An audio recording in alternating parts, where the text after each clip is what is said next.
What happens when a group of soldiers go into a military training in deep in the forest, and all of a sudden, when that training comes into a complete disaster, not against other militaries, but against an unknown creature, that's very devastating. Hello everyone, welcome back to Phoenix the Fan Room here, and today we're going to be reviewing Dog Soldiers. Now, if you never heard about this movie before, Dog Soldiers is basically a werewolf movie that came back out in the year 2002, and it was directed by Niel Marshall. If you don't know who Niel Marshall is, yes, Niel Marshall is the one who directed the movie The Descent 2.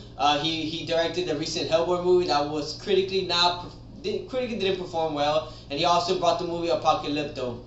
Now, if you don't know who Niel Marshall is, Niel Marshall actually was his first time directing, or his directorial debut in this movie Dog Soldiers here that you see on the side of the screen. Now, I just gave it the plot synopsis. Basically, Dog Soldiers is basically about these British group of soldiers who will go into the Scottish Highlands, and they're into this military training facility for training to go into the military. And all of a sudden, it all goes in complete disaster when they find out that this training was not training at all, but a mission for another secretive military organization, so that way they could be bait for these werewolves, so that way they could be captured. So that way, this organization can capture these werewolves. So, yeah. So basically, the history of Dog Soldiers at this movie.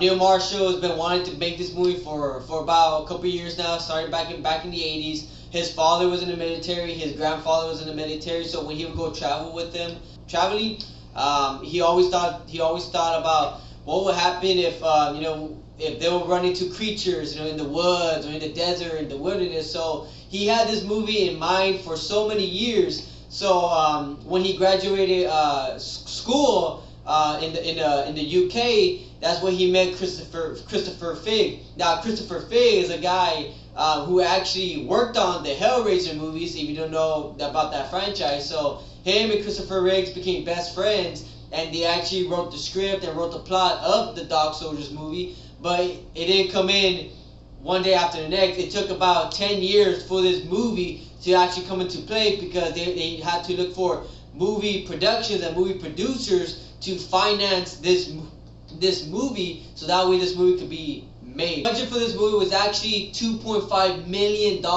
Now, in today's standard, that's nothing compared to what Hollywood is usually getting their budget. But you'll be surprised, if you watch this movie, you'll be surprised on the dude with this budget on the movie Dog Soldiers. Because of that, now let's start off with the positive. First and foremost, I would like to give props to the group dynamic between these British soldiers who go into these highlands of Scotland, right? You have the sergeant, which is Sergeant Wells. You have Cooper. You have Spoon. You have Joe. You have Terry. You have Bruce. Of course, Sergeant Wells, who's played by Sean Pertwee. Of course, he's one of the famous British actors in the UK. He's the one that recently was in the Gotham show, who played Alfred.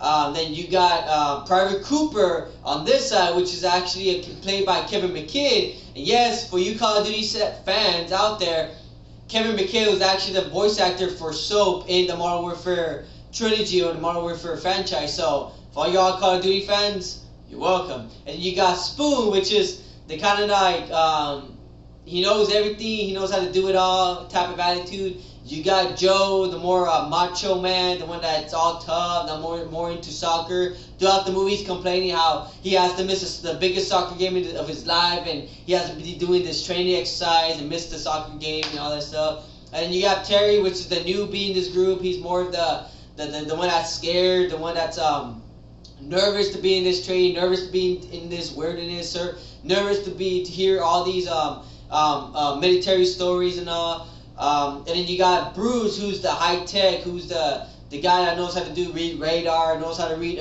radios. He's the communication guy to get communication in case of an emergency that happens, right? So the biggest positive of this movie is the group dynamic, because you can tell that these actors or these characters have emotion between them. They have brotherhood between them. There's some scenes where they're telling each other, bad jokes, telling each other, about each other's families, telling each other about towards each other personally and all. And it's very funny. You know, you can see the dynamic of emotion put into these characters. Now again, another positive. Again, by talking about the budget with 2.5 million, let's talk about the werewolves. The werewolves in this movie are pretty much one of the best werewolf designs I've ever seen in any other werewolf movie. And now I've seen American Werewolf in London. I've seen The Howling. So I've seen all these werewolf movies in the past. But honestly, for me liking this movie and actually possibly being my favorite werewolf movie of all time, I gotta say these werewolf designs are probably my favorite because one, out of all the werewolf movies I've seen as a child, as a kid, back in my early childhood, this is the movie that gave me the worst nightmares of these werewolves. I would have dreams about these. I was in the woods and these were the werewolves that would come after me. These were the werewolves that would hunt me down or chase after me. So that should tell you that these werewolves look very, very scary. I mean, you should just see them right here.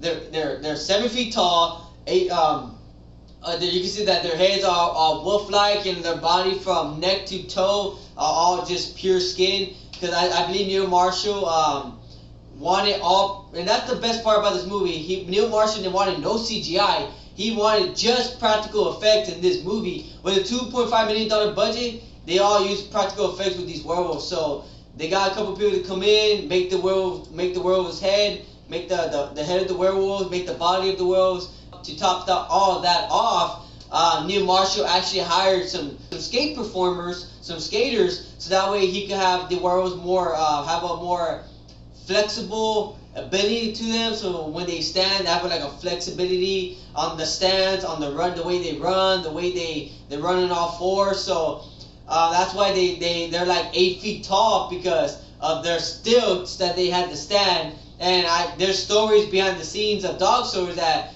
the dancers had trouble walking and running in these werewolf costumes because of these stilts that they had to wear throughout the set of this film. So these werewolves are very, in the way they portrayed in the movie, they are very vicious. They are very bloodthirsty. They are very dangerous in this movie because these werewolves are not out there to play, but they're out there to hunt its victim to what's next to consume. Another positive I gotta give this movie is the music. The score of this music in this movie is very, very well done. There's one specific music or soundtrack that plays in this movie that's really hits you in the heart. Now, if you get into these characters, because again, like in my previous positive, the group dynamic, the relationship that these soldiers have between one another in the same group, in the same squad, there's this music that plays at the end of the movie between Cooper and Sergeant Wells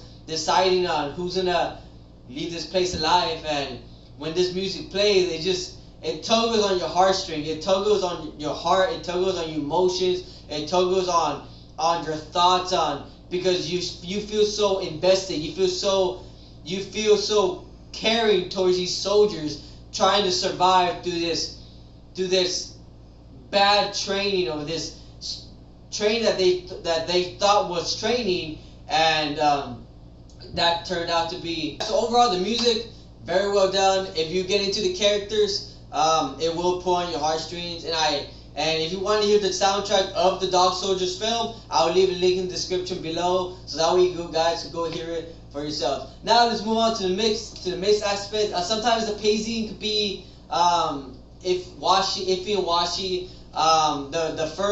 For the beginning of the movie starts off strong, all the way to it ends up into the house.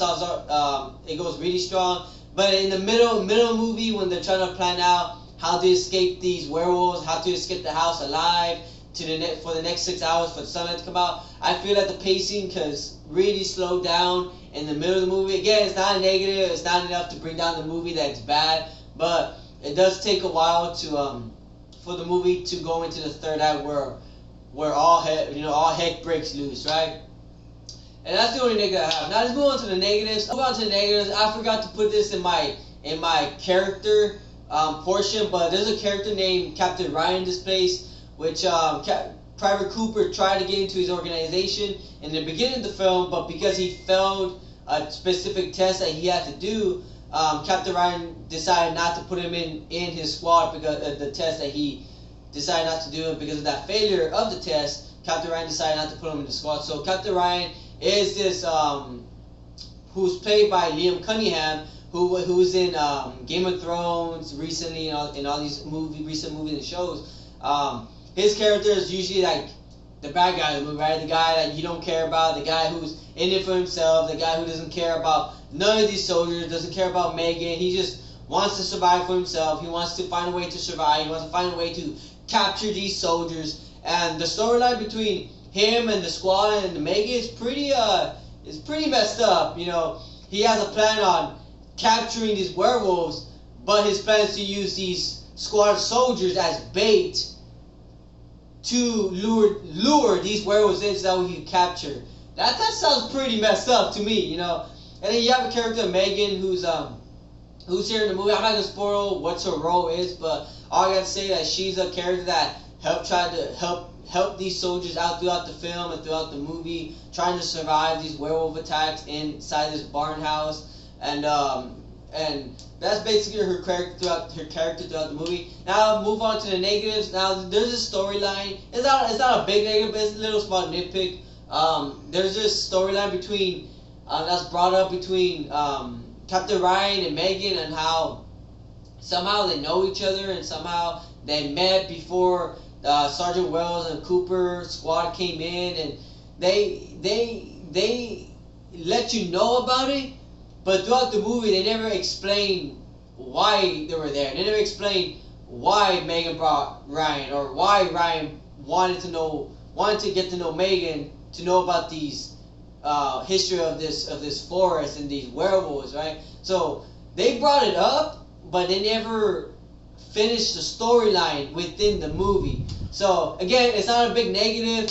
It's just a small little nitpick, but it's not enough to discredit the movie. Final verdict of the movie, because it's one of my favorite werewolf films of all time, I will give it a 4 out of 10. Again, it's not a bad werewolf film. It is a good werewolf film, and I would recommend anyone who are looking to watch a werewolf film. I would highly recommend Dog Soldiers by Niel Marshall. But again, that's it for today, guys.